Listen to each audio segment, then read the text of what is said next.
Berlin is home to many Israelis and Palestinians. Some of them have taken part in protest marches and rallies.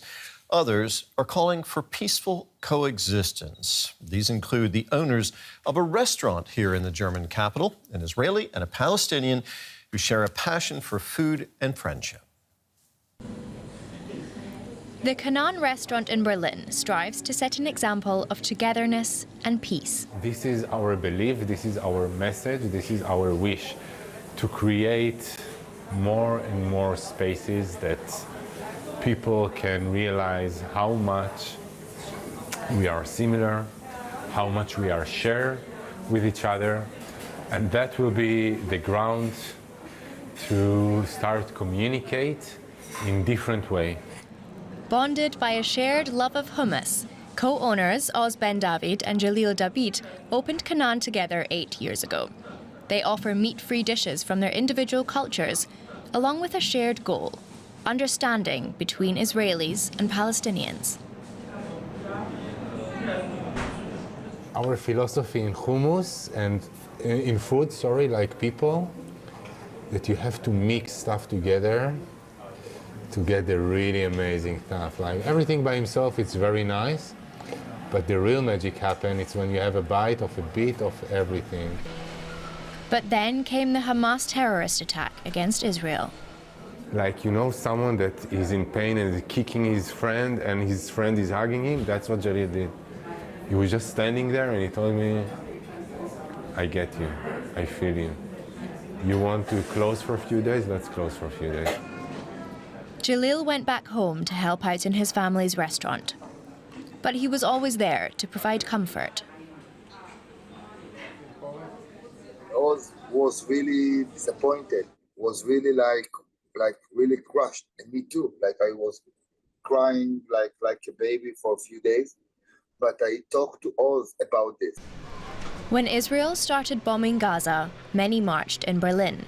Huge protests were tainted by antisemitic, racist and Islamophobic sentiment. Conan is now back open, with a stronger flavor of defiance. Something in me felt like, okay, so this is how they win. This is how the bad people win.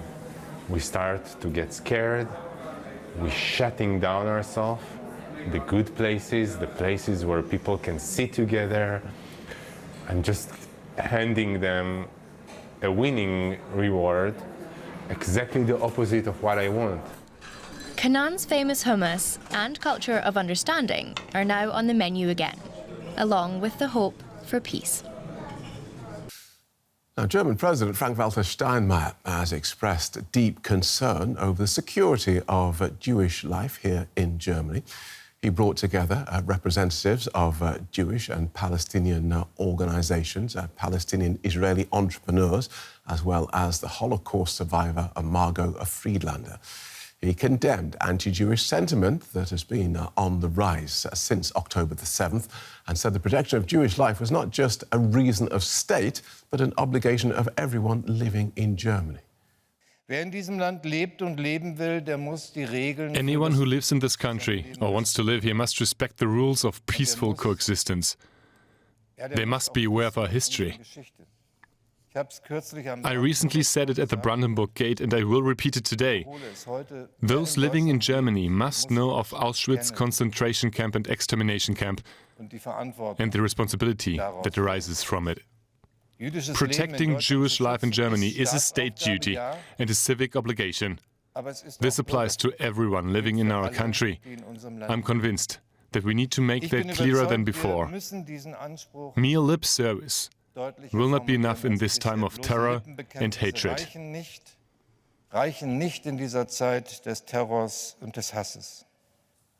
Well, our political correspondent Giulia Saudelli listened to the address and joins us now from outside the presidential palace. Welcome, Giulia. So talk us through the message that the president had.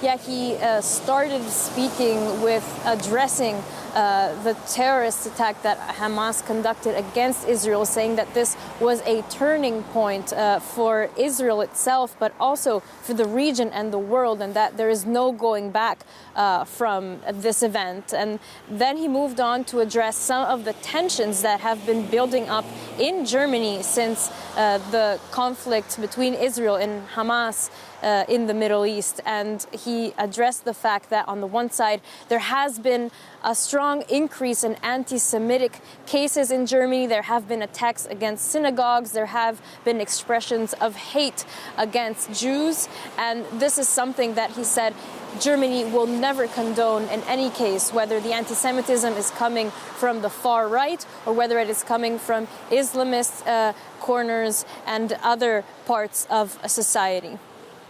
And now President Steinmeier is hosting a round table with Jewish and Palestinian representatives. What can we expect from those discussions?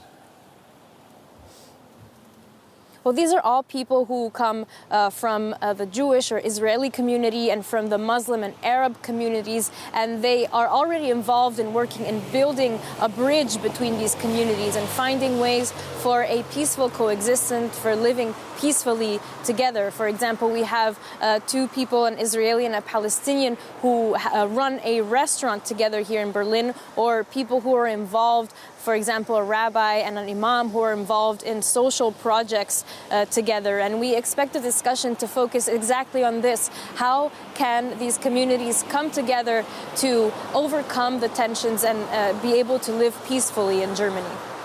Thanks for that, Giulia. Our DW political correspondent, Giulia Saudelli.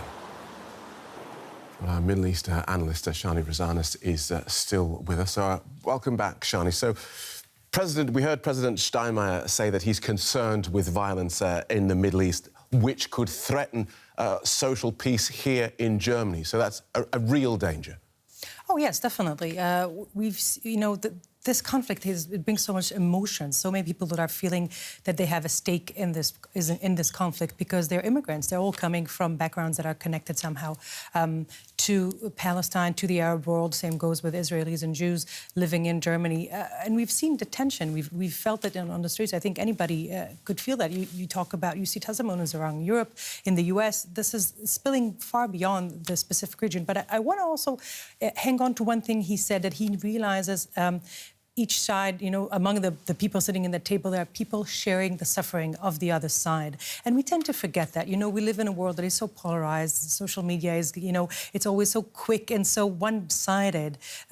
But the truth is very complex, and a lot of time it exists in the middle between the people who are grieving and suffering for the loved ones, either Jews or Palestinians living in Israel, but then at the same time see the other side. And what he's trying to accommodate here is the very existence of the suffering, of acknowledging the other one's suffering as the key of keeping in line with humanity, and therefore keeping this discussion within the legitimate borders of it and not beyond. And picking out Jewish and Palestinian communities and addressing them directly, what was the president's message? Well, I think first of all we wanted to say you are being heard.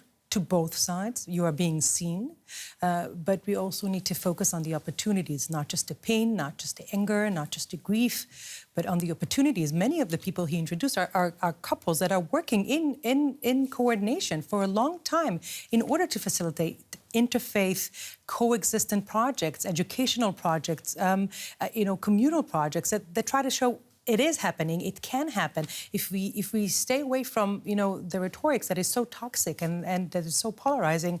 Let's hang on to the hope, because the tragic thing is that many of the people who find themselves far from the conflict choose to be there because they want different lives, they want alternatives, they want to choose better. And when they're drawn back into the very flat discussion, very populist discussion of either this or that. These are the tensions that we see rising, and everybody lose in the end.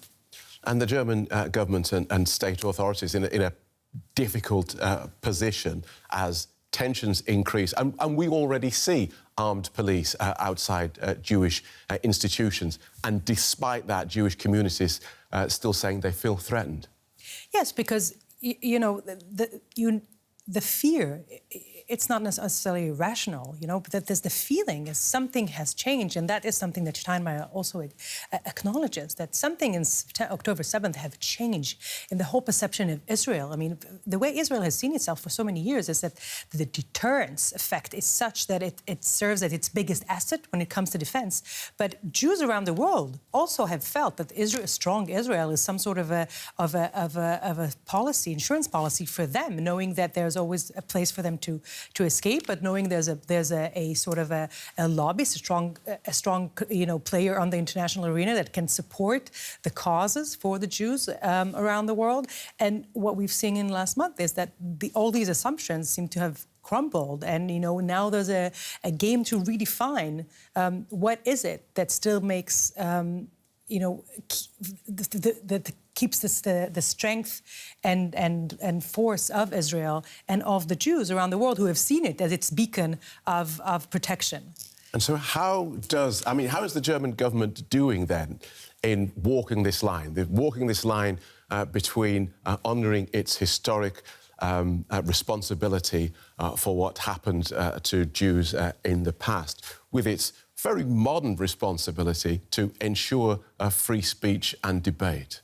Well, it's one of that is what we've been seeing now. I mean, those public announcements. But Steinmeier is also very much afraid of just lip service, and he says that we cannot just stick to, nice statements that want to think that everything is fine. I see how we are threatened, how our very fundamental social existence here as a country that brings together immigrants from all over the world can be threatened by this. I think clearly from the people that the president has chosen to bring on, education is the key. Meeting is the key, getting to people to see, each other as people. You're not losing the humanity. But then at the same time, we've also seen actions such as, on the one hand, very clearly standing against Hamas. We've seen the Interior Minister also taking a stand on that, officially banning all connections to Hamas from Germany.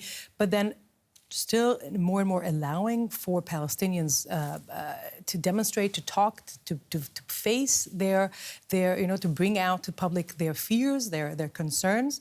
And then at the same time, a lot of pressure that is put on Israel by the international community to allow for more ceasefires and humanitarian aid to be coming into Gaza to show we are advocating for the people of Gaza while trying to still accept Israel's right to defend itself. Thanks very much for that, Shani. Shani Rozanes is DW's Middle East analyst.